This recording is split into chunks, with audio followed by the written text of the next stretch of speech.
America ഈ സമ്മർദ്ദത്തിന് കീഴ്പ്പെടുമോ എന്നാണ് ക്വസ്റ്റ്യൻ. MCAM ഈ മധ്യസ്ഥ രാജ്യങ്ങളുടെ റോൾ എന്താണ്? ഏതൊക്കെ രാജ്യങ്ങൾ ഇപ്പോൾ ഇതിനകത്ത് ഈ മീഡിയേറ്ററുടെ പൊസിഷനിൽ പ്ലേ ചെയ്യുന്നുണ്ട്? അതിൽ തന്നെ നമുക്കറിയാമല്ലോ, ഹോർമുസ് ഓപ്പൺ ചെയ്യുക എന്നുള്ളത് ഈ റീജിയൻ്റെ ആകമാനം ഒരു അങ്ങേയറ്റം അനിവാര്യമായൊരു സംഗതിയാണ്. കാരണം ഇല്ലെങ്കിൽ അവരുടെ സാമ്പത്തിക നട്ടൽ ഒടിഞ്ഞു പോകും എന്ന് നമുക്കറിയാം. സോ ഈ പ്രശ്നത്തിനൊരു പരിഹാരം ഉണ്ടാക്കാൻ അമേരിക്കയെ ഇതിൽ ടേബിളിലേക്ക് കൊണ്ടുവരാനുള്ള ശ്രമങ്ങൾ ഏതൊക്കെ വഴിക്ക് നടക്കുന്നുണ്ട് ഇപ്പോൾ?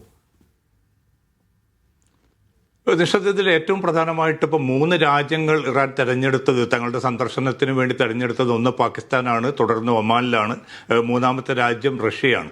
ഈ 3 രാജ്യങ്ങളും ഇറാനെ സംബന്ധിച്ചിടത്തോളം നിലവിലുള്ള ഒരു സാഹചര്യത്തിൽ വളരെ നിർണായകമാണ്. കാരണം അമേരിക്കയുമായിട്ട് ആകെക്കൂടി തങ്ങൾ ചർച്ച നടത്തുന്നത് പാകിസ്ഥാൻ മുഖേനയാണെന്ന് നേരത്തെ തന്നെ ഇറാൻ വിദേശകാര്യമന്ത്രി അബ്ബാസ് അറാക്ചി വ്യക്തമാക്കിയിട്ടുണ്ട്. അപ്പോൾ ആകെ നടക്കുന്ന നേരിട്ടുള്ള ചർച്ച അസാധ്യമായി മാറിയിരിക്കുന്ന ഒരു സാഹചര്യത്തിൽ പാകിസ്ഥാനെ മുന്നിൽ നിർത്തിക്കൊണ്ട് തങ്ങൾക്ക് പറയാൻ പാകിസ്ഥാനോട് പറയുന്നു. പാകിസ്ഥാനിൽ തന്നെയും അവിടുത്തെ രാഷ്ട്രീയ നേതൃത്വമല്ല, അവിടെ സൈനിക നേതൃത്വം അസീം മുനീറാണ് ഈ ചർച്ച പൂർണ്ണമായിട്ടും നിയന്ത്രിക്കുന്നത്. കാരണം ഒരു 4-5 മണിക്കൂറോളം തുടർച്ചയായിട്ട് ഇറാൻ വിദേശകാര്യമന്ത്രിയുമായിട്ട് ചർച്ച നടത്തുന്നത് പാക് പ്രധാനമന്ത്രിയോ രാഷ്ട്രീയ നേതൃത്വമല്ല, സൈനിക നേതൃത്വം തന്നെയാണ്.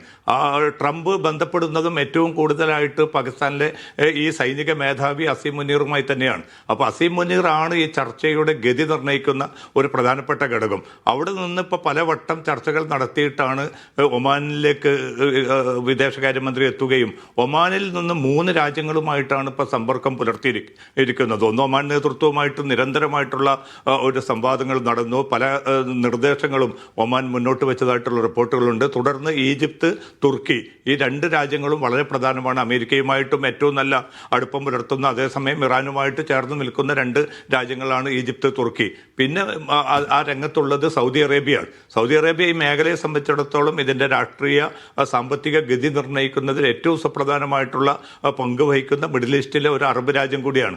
അമേരിക്കയുമായിട്ട് ആത്മബന്ധം പുലർത്തുന്ന രാജ്യം തന്നെയാണ് സൗദി അറേബ്യ. അതേസമയം തങ്ങളുടെ നിരന്തരമായിട്ടുള്ള ആക്രമണം നടന്ന ഒരു രാജ്യം കൂടിയാണ് സൗദി അറേബ്യ. എന്നിട്ട് പോലും ഇറാനുമായിട്ട് ഒരു ചർച്ചയ്ക്കുള്ള ഒരു സാധ്യത ആരായുക മാത്രമല്ല, ഒരു മധ്യസ്ഥ റോളിലേക്ക് സൗദി അറേബ്യ വരുന്നത് നേരത്തെ നിഷാദ് സൂചിപ്പിച്ചതുപോലെ ഈ പിന്നെ ആക്രമണം അല്ലെങ്കിൽ യുദ്ധം അനിശ്ചിതമായിട്ട് ഇനിയും മുന്നോട്ട് പോകുന്നത് വളരെ ഗുരുതരമായിട്ടുള്ള പ്രതിസന്ധി മേഖലയിൽ ഉണ്ടാക്കുമെന്ന തിരിച്ചറിവിൻ്റെ അടിസ്ഥാനത്തിലാണ്. അപ്പോൾ ഇറാനോടുള്ള എല്ലാ വിയോജിപ്പുകളും എല്ലാ എതിർപ്പുകളും ഈ രാജ്യങ്ങൾക്കൊക്കെ ഉണ്ട് എങ്കിൽ പോലും തൽക്കാലം തങ്ങളുടെ മുൻഗണനയിൽ വരേണ്ടത് അതല്ല, ഒരു സമാധാനമാണ്, അത് ദീർഘകാലം നിലനിൽക്കുന്ന ഒരു സമാധാനമാണ് എന്ന തിരിച്ചറിവിൻ്റെ അടിസ്ഥാനത്തിലാണ് ഇപ്പോൾ ഒമാനായാലും പരമാവധി ഗൾഫ് രാജ്യങ്ങൾ ഈ പ്രശ്നത്തിന് ശാശ്വത പരിഹാരം ഉണ്ടാക്കാനുള്ള വലിയ പരിശ്രമത്തിലാണ് എന്നാണ് MCA ചൂണ്ടിക്കാണിക്കുന്ന കാര്യം.